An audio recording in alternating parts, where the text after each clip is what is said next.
Marhaba, and welcome to the Matrix Green Pill, where real people connect.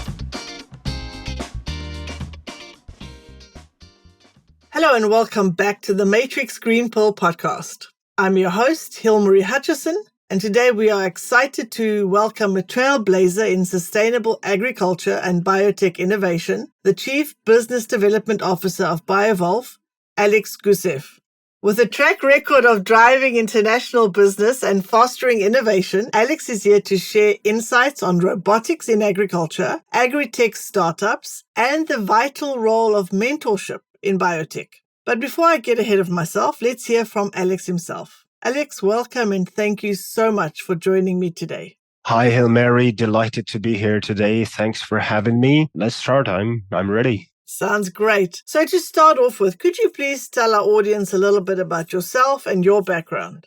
I was born and raised in Moscow, Russia. I graduated in finance back in 2005 and started my career working for the Bank for International Development, mainly focused on public-private partnership and fixed asset portfolio management. And then at some point, I just realized it doesn't bring me any joy and it's not really my passion. So I decided to go and start doing things independently. And we started a software as a service startup focused on remote simultaneous interpretation. It's basically like a UN type of interpretation. We just made it a remote thing, significantly cutting the costs of organizing international multilingual events for the organizers. When you moved over into starting your own startups, what other skills did you need? I mean, are you sort of a techie? Did you have some computer programming skills, or did you partner with other people with different skills to get into these startups? That's a very good question, because it turned out that the skill set that I had and was nurturing during my study and the beginning of the career was completely irrelevant to what was actually expected from a CEO software startup. So yes, we actually partnered with people that had the right skills. So I'm not a coder. I was pretty much an introvert, more like an analyst, a financial analyst. I was good at analyzing things, analyzing markets, building financial models, but the environment required me to go on stage, to start pitching, to start delivering value proposition, to networking, international networking. So I had to break myself right over and start building those skills as we go. Excellent. So then the next thing you got into was what? After this startup, so we pretty much got quite successful, given the fact that more than 90% of the startups, they just vanish in eternity. So we attracted somewhat like 300k euro investment from an Irish state fund, Enterprise Ireland, and 2 local business angels. So we relocated the business from Russia to Ireland. We moved there, started proper business development. And then at some stage, we just got to the point where we've received attention from a major industry player, which was the biggest language service provider in Russian CIS, and they made an offer we could not refuse. Then we sold the technology, sold the startup, got our exits, got our money, and continued to work as corporate business development managers, implementing the business processes, the production processes into the company, because the product, the technology itself was at that time pretty new, and we had to invest a lot to actually introduce the production team and the sales team to the new approach of how language interpretation and conference interpretation would look like in 10 years. That was the time when COVID hit first, and our technology became a very mainstream, because everything went online and people started struggling with interpretation. Only like a couple of months or half a year after it started, Zoom introduced the simultaneous interpretation function. So it instantly killed half a market. So for us personally, it turned out to be a good decision to sell the startup to a strategic investor. So what I did next, I felt myself already having some skills and knowledge, and I wanted to share this knowledge with people, with those who just start their journey in startups and in small business. So I became a head of an acceleration program. It was a multi-corporate acceleration program focused on Agri-Food Tech, German-Russian initiative. Basically, what we did, we had a bunch of interested corporate players such as Class, KWS, Metro Cash and Carry, several others that were interested in building innovations. There are several different approaches to corporate innovations, so you can build your own inside accelerator or incubator. You can try to grow the innovations from the inside, but there is another way. You basically buy their technology. So that's what we were doing. So during the first 6 months since we kicked off, we have founded and we've built a pipeline and evaluated more than 200 agri-food tech startups from Russia and CIS, and basically did the selection day, right? And selected 16 best of them. By the way, going forward, one of them was Biovolf. So I met the guys 2 years before I actually started to work for them. So it was pretty successful. The partners were happy. We were getting the money, and the startups were also happy because, to be honest, the post-Soviet space, the post-Soviet region is really a couple of years, a couple of decades back in terms of VC activity and startups ecosystem. The startups were also happy to get the opportunity to get a pilot with those corporate players named. What an interesting trajectory your career has taken in all sorts of different fields. Let's talk a little bit about Volfia then, or Biovolf. I don't know which one you want to talk about first. Unpack that for our listeners a bit. Yeah, sure. So let's start with Biovolf, because Volf is a spare part, right? So Biovolf, here in Biovolf, we are focused on the way our food is produced. The core, the foundation of the whole story is a bioreactor technology. The foundation of the team is a former scientific research group of a Russian space agency, and they were developing closed ecosystem solutions and biotech and ecological solutions for space missions. In that place, nobody needed that, right? So the team got separated from that and started their own way. The key innovation is the bioreactor technology, which is basically a bottle, let's say a big can of a medium. We call it medium. So it's water with some nutrients, with some CO2 added. Basically, what you do is on the input, you have water, electricity, and CO2, and the output is pure food. What kind of food you get actually depends on what you put inside as a bioactive agent. So we've got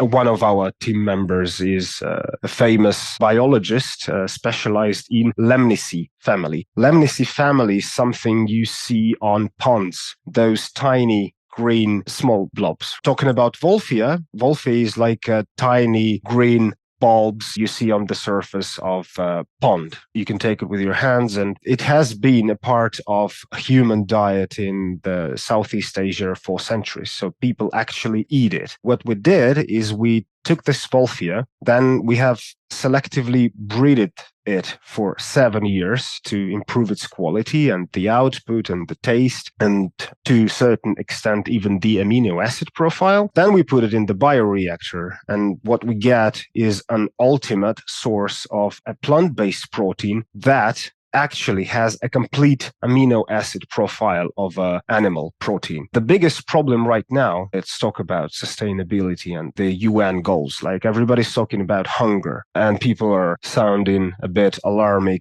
saying that, hey, by 2050, we're going to have 10 billion people. We are already using 80% of all the available farmland, and the ecosystems are degrading tremendously fast and all that stuff. The bigger problem be not the hunger in its classic meaning, but malnutrition. So 1 out of 9 people currently on Earth are considered to have a poor diet. The main thing is a lack of high quality proteins. What we get now as a hot theme, as a hot topic, is plant-based proteins. All plant-based proteins lack a completeness of amino acid profile. Just to give you an example, the big problem among vegetarians and vegans is a lack of B12 vitamin. And it turned out that this Volfia, this tiny plant, which is actually a plant. It's not a duckweed. It's not a algae or something. It is a plant. It has a complete amino acid profile that can be compared to an amino acid profile of a chicken egg. You've got everything you need. You've got zinc, you've got B12, you've got a lot of vitamins. Let me ask you about this Wolfia then. You say it's a plant, and now you have used technology to make it so that it's got this complete amino acid profile. You clearly have very clever people working on this, rocket scientists and biologists. So once it's produced, what form does it take? Is it like a dry food, like a rice? How do you add it to something to eat, or do you eat it just as is, or what? Basically, all of the above. I'm not sure about the format. Are you able to put the photos or anything like on screen? But simply answering the question, we can eat it fresh, and it is approved by World Health Association for human nutrition, for kindergarten children menus. So you can eat it fresh, and we actually supply fresh Wolfia to 3 Michelin-starred restaurants already, and chefs are very happy to have it. It's like a new opening for them. And do they serve it up like a salad?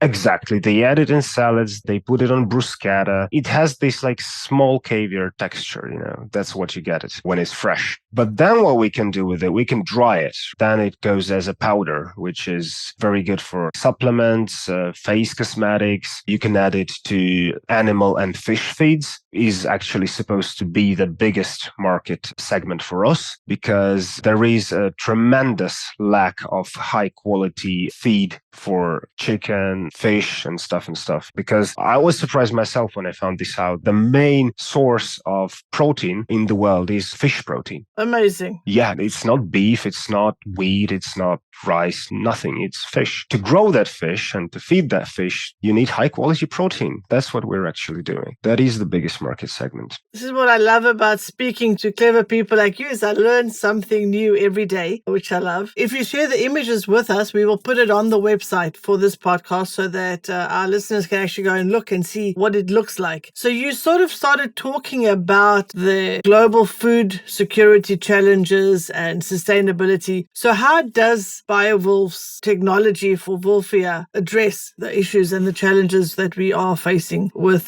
food security? There are several different dimensions, right? So what are basically the sustainable challenges that we're facing? Well, population growth, for sure. We've got more people. We need to feed those people. We need more food. We are using 80% of the available farmland. The extensive agriculture is no longer an option. It's a fact. So now we're all into vertical farming and stuff. But this vertical farming technologies actually is not too much of a savior for us, because we still need land. We still need pretty much the same amount of electricity and water. There are things like aeroponics and stuff. Let's move on to the global security challenges, right? So we've got water scarcity, drinking water scarcity, land degradation, etc., etc. What we offer is that this Wolfia, this bioreactor technology, can be implemented anywhere, even in running forward, but even in zero gravity. So you've got this bioreactor, which is basically a size of a dishwasher. We can make it smaller for B2C thing. We can make it bigger for industrial plants. But it's basically a dishwasher thing that is scalable. What you do is you connect water and electricity, and it requires 30 times less water and electricity to produce the same amount of protein with Wolfia, comparing to like the most popular alternatives like soy or peas. And it can operate fully automatic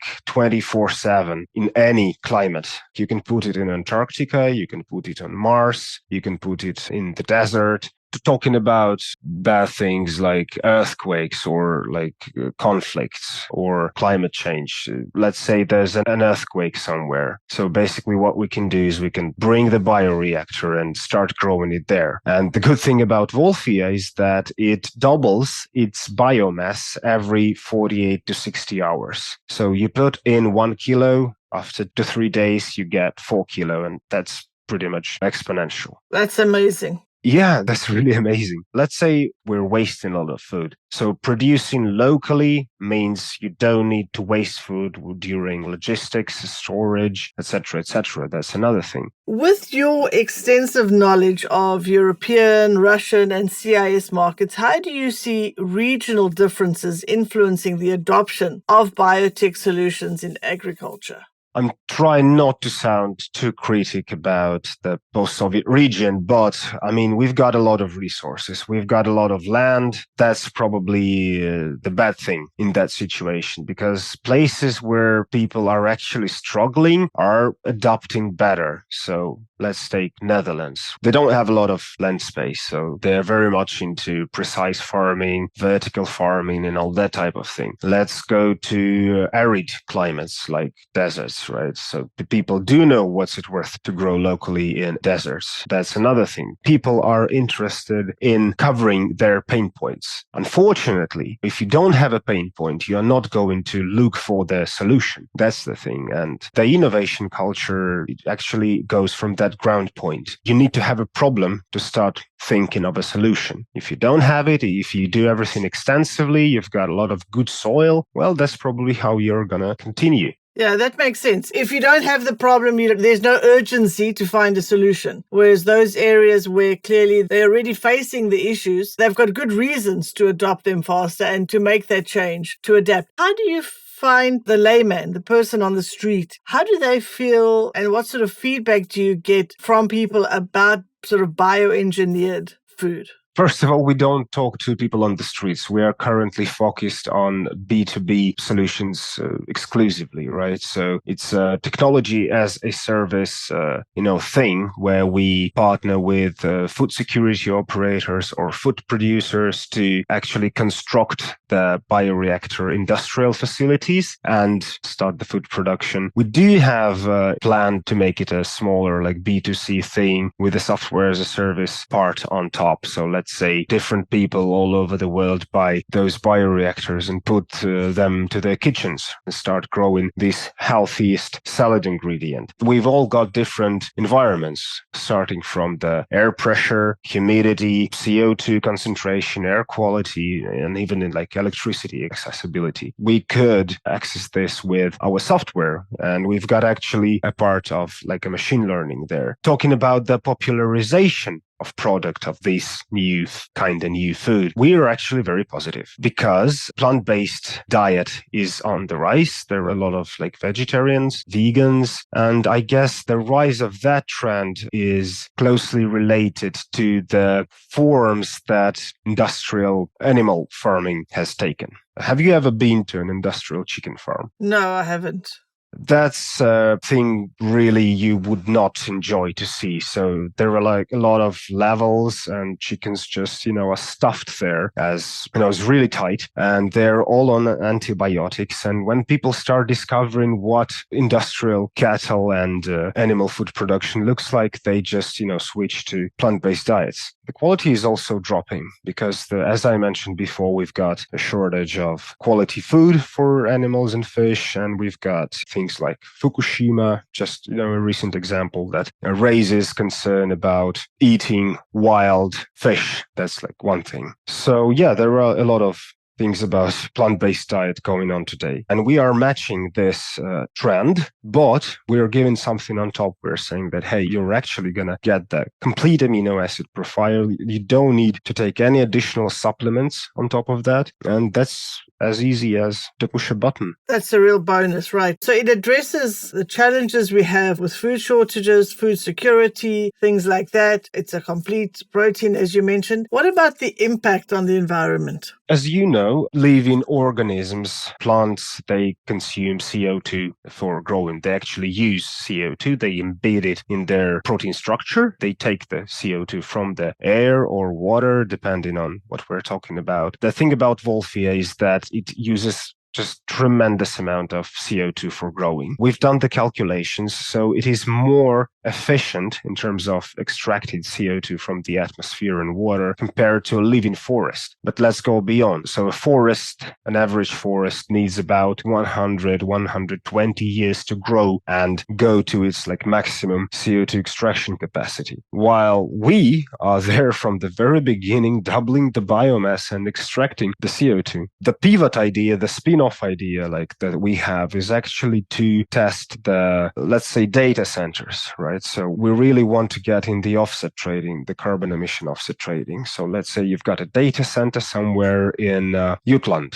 And we've got a lot of wind power there. So electricity costs basically nothing. They just can't put it to the grid at top winds. So what we do is we just build a bioreactor plant nearby, or even in the desert. It doesn't really matter where you emit and where you extract CO2. So we can say, hello, we've extracted 100, 1,000 tons of CO2, and that's your offset. And we can make it cheaper for them to meet the sustainable goals and the CO2 parity, the zero emission rate. Yes. So it's got so many benefits to having this on so many fronts. Absolutely. I know Biovolf has attracted significant investments, as you mentioned earlier, and you've also recently relocated to Dubai. How has this move impacted the company's trajectory? First of all, as I previously mentioned, we are originally a Russian team. So I guess with all the war going around, it would be simply impossible for us to go globally if we stayed in Russia. Second thing,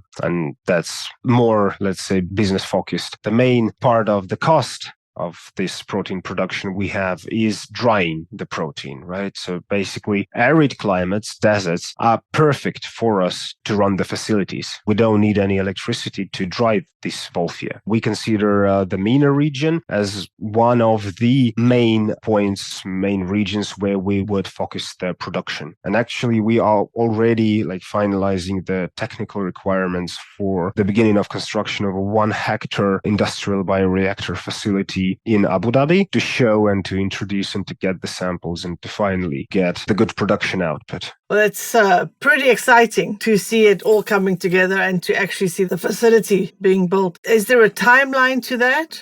We are planning to start early 2024. So now we're finalizing the paperwork, the legal requirements and stuff, registering as a food producer, etc., etc. As I mentioned before, it's more like a technology as a service business model. So it should be like a local or a strategic partner. I signed an NDA as usual, but yes, there is a big agri-food agri-food company that is actually paying for this. Part of that is the investment for the R&D and stuff and licensing. Part of that is going to the capex for the actual construction. In a rapidly growing agri-tech sector, what advice would you give to startups looking to make a meaningful impact and attract investment? From my personal point of view, and I've seen a lot of startups. I've been mentoring, tracking, maybe 500 of them already. The main problem that all startups have at some point, and it doesn't really matter whether it's a software startup, IT startup,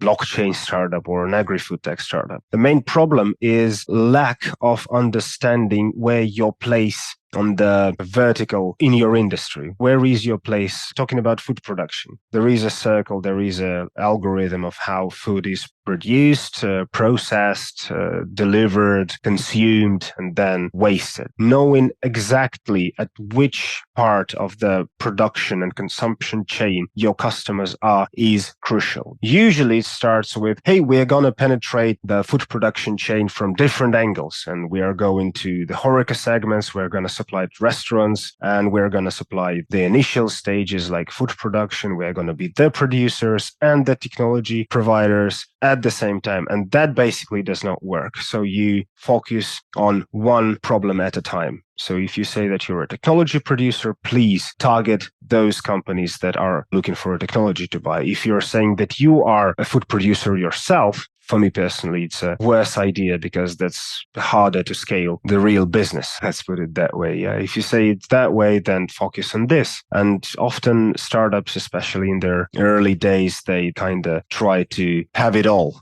I think that's very good advice. As you say, don't try and do it all. Don't try and solve all the problems. Be very specific in what you're good at and the problem you are solving for, and go after that. And then there's other people that can do other parts of the chain. I wouldn't say it better. Exactly.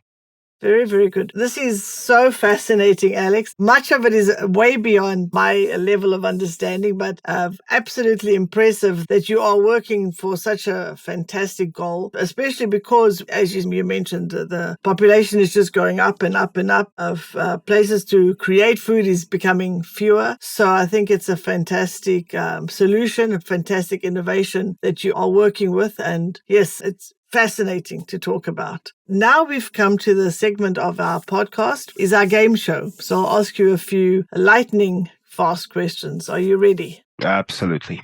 If you had a magic wand and could solve one global food security issue instantly, what would it be? Actually, this is already on the way. And even if I did not have a magic wand, we would still reach it in 5 or 10 years or whatever. If I had a magic wand, I would instantly remove the cost of energy from the food production equation. That is going to be the main disruption we are going to face. And believe me, it's going to be shortly. So people are kind of going back and forth in the opinion whether we are going fully renewable in a short term, or are we going to still be on oil and gas and coal, or is it all about nuclear energy? So I'm pretty sure that yes, we are going fully renewable, and that's going to be very soon. And basically, you just need to Google the cost of kilowatt per hour from the renewable sources, let's say in the US, right? Dynamics is kind of still underwater level, but you very often get the situations today when you start building a coal energy plant, and by the end of its construction, it's already obsolete because the cost of solar has again decreased. Basically, one day we're going to face a situation when the cost of energy will be zero, and that's going to change the game.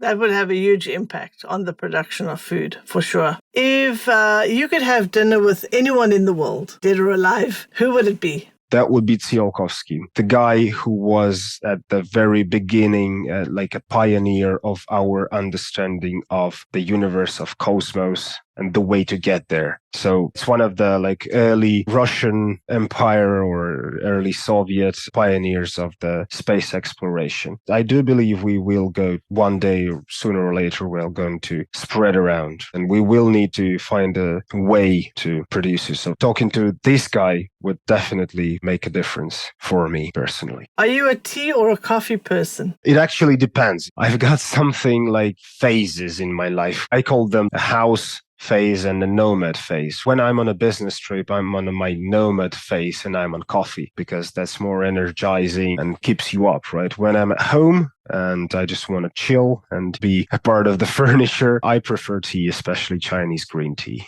Very nice. What is one thing you do every day, no matter how busy you are? I call my family. I believe we all need to spend more time with our families, children, because the life is so short. For sure, 100%. And I'm sure they appreciate that you talk to them every day. That was the last question of our game show, which was pretty easy. Thank you for playing along. Before we wrap up, I would like to ask you about your Greenpill moment. So what was the action or event that was the turning point for you or your career, your Greenpill moment? As I told earlier, when I switched from the corporate world to startups, to innovations, and then after running a software startup, an IT startup, I shifted to accelerating Agri-Food Tech startup. And I kind of didn't know anything about agri-food innovations, anything about food production. I was just a regular guy. And I was happy enough to meet a wonderful person. His name is Olaf Birkner. He's a guy from Kiel in Germany. He was at the beginning of the telecom revolution in the 70s. So he learned from the best of the best. He told me that, sharing my concerns about how bad things trend seeming to be. And he said, no, Alex, look,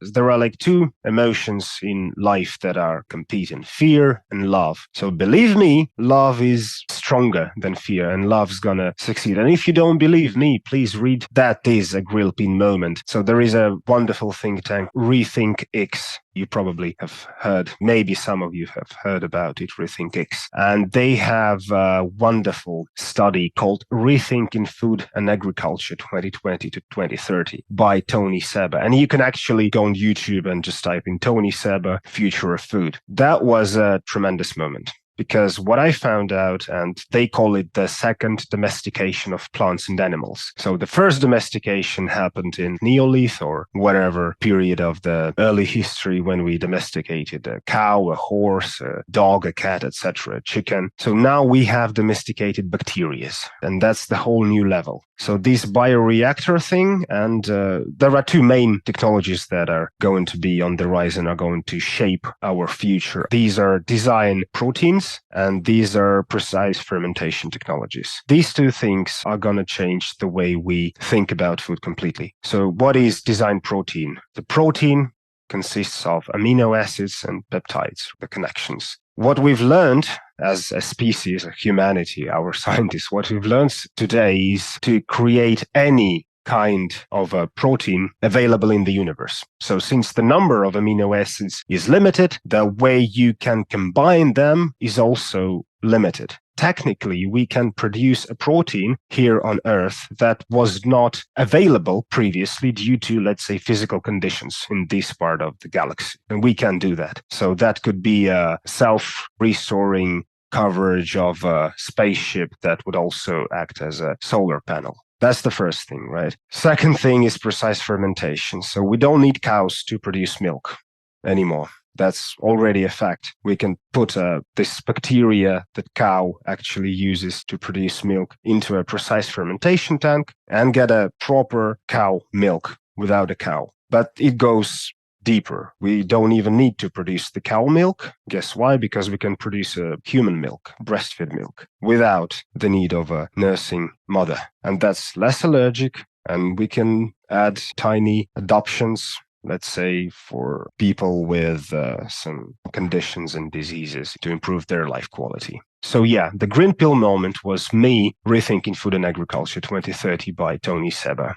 How amazing. What you're talking about is so fascinating. I am thinking and I'm hoping that just listening to this podcast is going to be a green pill moment for one of our listeners, because it certainly opens one's eyes to the possibilities that's out there. I certainly haven't given too much thought to, but I can hear that there's a lot of advancement, a lot of technology already happening and has been happening that we are not even aware of sort of in our day-to-day life. So it's absolutely fascinating. Thank you so much for sharing your story and for sharing your insights with us today. It's been fantastic. Before we say goodbye, could you please tell our listeners where they can find and follow you? And we'll also put this in the show notes. First, Hilmary, thank you very much for having me. It was a pleasure. We are located in the Business Bay, the Prism Tower, 2501, 25th floor, office 2501. And your social media handles? Yeah, biovolf.com.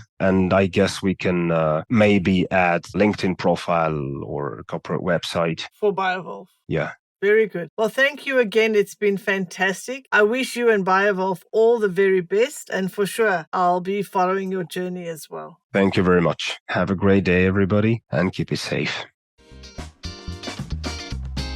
If you enjoy our conversations, please like and subscribe. See you next Wednesday.